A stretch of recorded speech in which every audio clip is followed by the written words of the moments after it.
4D news நேயர்களுக்கு வணக்கம். இன்னைக்கு நம்ம டாப் 10 நியூஸ்ல என்னென்ன செய்திகள் இருக்குன்னு பார்க்கலாம் வாங்க. 10வது செய்தியா நம்ம இன்னைக்கு என்ன பார்க்க போறோம் அப்படின்னு பாத்தீங்கன்னா, ஆப்கானிஸ்தானுக்கு எதிரான கடைசி ஒரு நாள் தொடர்ல பாகிஸ்தான் அணி 4 விக்கெட்டுகள் வித்தியாசத்துல அபார வெற்றி பெற்றிருக்காங்க. இதன் மூலமா 3 போட்டிகள் கொண்ட ஒரு நாள் தொடர்ல 2-1 அப்படிங்கிற செட் கணக்குல பாகிஸ்தான் அணி கைப்பற்றியிருக்காங்க. 9வது நியூஸா இன்னைக்கு நம்ம என்ன பார்க்க போறோம் அப்படின்னு பாத்தீங்கன்னா, அமெரிக்கா நடத்திய இஸ்ரேல் லெபனானுடைய போர் நிறுத்த ஒப்பந்த பேச்சுவார்த்தையை ஹெஸ்பல்லா அவர்கள் நிராகரிச்சிருக்காங்க. அதே மாதிரி ஆயுதங்களை திரும்ப கொடுக்கணும் அப்படிங்கிற நிபந்தனையும் அவங்க ஏற்க முடியாதுன்னு சொல்லியிருக்காங்க. இஸ்ரேலுடைய ஆயுத படைகள் முழுமையா வெளியேறணும்னு வலியுறுத்தியிருக்காங்க. 8வது நியூஸா இன்னைக்கு நம்ம என்ன பார்க்க போறோம் அப்படின்னு பாத்தீங்கன்னா, ரஷ்யா உக்ரைனுடைய போரை முடிவுக்கு கொண்டு வரதுக்கு புட்டின் அவர்களுக்கு நேரடி பேச்சுவார்த்தை நடத்த தயார் அப்படின்னு சொல்லிட்டு உக்ரைன் அதிபர் ஜெலன்ஸ்கி அவர்கள் வெளிப்படை கடிதம் ஒன்று எழுதியிருக்காரு.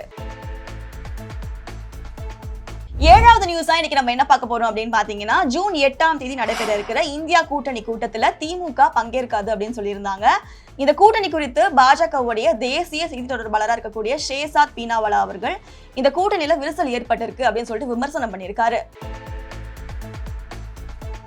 6வது நியூஸா இன்னைக்கு நம்ம என்ன பார்க்க போறோம் அப்படின்னு பாத்தீங்கன்னா, இந்தியாவை அச்சுறுத்தல் பண்றது சர்வதேச நாடுகளுக்கு நல்லதல்ல அப்படின்னு சொல்லிட்டு ரஷ்ய அதிபர் புட்டின் அவர்கள் கூறியிருக்காரு. அதே மாதிரி என்னதான் அமெரிக்கா இந்தியா அவங்களோட உறவுகளை மேம்படுத்த நினைச்சாலும் அது எந்த வகையிலும் ரஷ்யாவை அச்சுறுத்தல் பண்ணாது அப்படின்னு சொல்லியிருக்காரு. 5வது நியூஸா இன்னைக்கு நம்ம என்ன பார்க்க போறோம் அப்படின்னு பாத்தீங்கன்னா, தமிழ்நாட்டுல சாதிவாரி கணக்கெடுப்பு கட்டாயம் அப்படின்னு சொல்லிட்டு பாமக தலைவர் அன்புமணி ராமதாஸ் தலைமையில அனைத்து கட்சிகள் கூட்டம் நடைபெற்று இருக்கு. இந்த கூட்டத்துல முக்கியமா சாதிவாரி சர்வே, சாதிவாரி பாதுகாப்பு குறித்து முக்கியமா விவாதிக்கப்பட்டிருக்கு. 4வது நியூஸா இன்னைக்கு நம்ம என்ன பார்க்க போறோம் அப்படின்னு பாத்தீங்கன்னா, வணிக வரி மற்றும் பதிவுத்துறை அமைச்சரா இருக்கக்கூடிய லோகேஷ் தமிழ்செல்வன் அவர்கள் மதுரையில இருக்கக்கூடிய சார் பதிவாளர் அலுவலகத்திற்கு திடீர்னு ஆய்வு போயிருக்காரு. அங்க டைரக்டாவே போயிட்டு புகார் மனு எதனா வந்திருக்கா, லஞ்சம் குறித்து எதனா விஷயங்கள் வந்திருக்கான்னு சொல்லி டைரக்டாவே போயிட்டு ஆய்வு மேற்கொண்டிருக்காரு. 3வது நியூஸா இன்னைக்கு நம்ம என்ன பார்க்க போறோம் அப்படின்னு பாத்தீங்கன்னா, ஏஐசிசி தமிழக பொறுப்பாளராக இருக்கக்கூடிய கிரீஷ் சோடங்கர் அவர்களை தமிழக முதலமைச்சர் விஜய் அவர்கள் சந்தித்து பேசி இருந்தாரு. தாவேகா மாநிலங்களவை சீட்டை காங்கிரஸுக்கு கொடுக்க போறதா சொல்லியிருந்தாங்க. சோ இந்த சீட்டு காங்கிரஸ் இருக்கக்கூடிய பிரவீன் சக்கரவர்த்திக்கு போகுது அப்படின்னு சொல்லிட்டு காங்கிரஸ் ஒரு அறிவிப்பு வெளியிட்டிருந்தாங்க.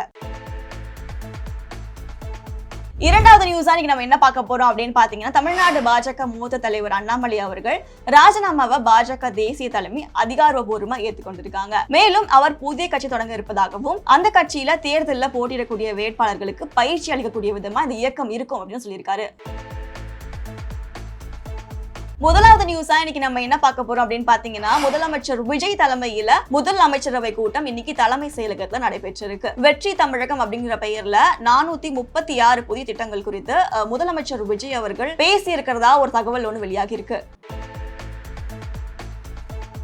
இன்னைக்கு நம்ம டாப் 10 நியூஸ்ல எந்தெந்த செய்திகள் என்னென்ன இடத்துல இடம் பிடிச்சிருக்கு அப்படிங்கறத பார்த்தோம். நாளைக்கு நம்ம டாப் 10 நியூஸ்ல எந்தெந்த செய்தி எந்த இடம் பிடிக்குது அப்படிங்கறது நாளையோட செய்தியில பார்க்கலாம். இத்துடன் உங்களிடமிருந்து விடைபெறுவது உங்கள் ஷீதல் ஆனந்த். பாய்.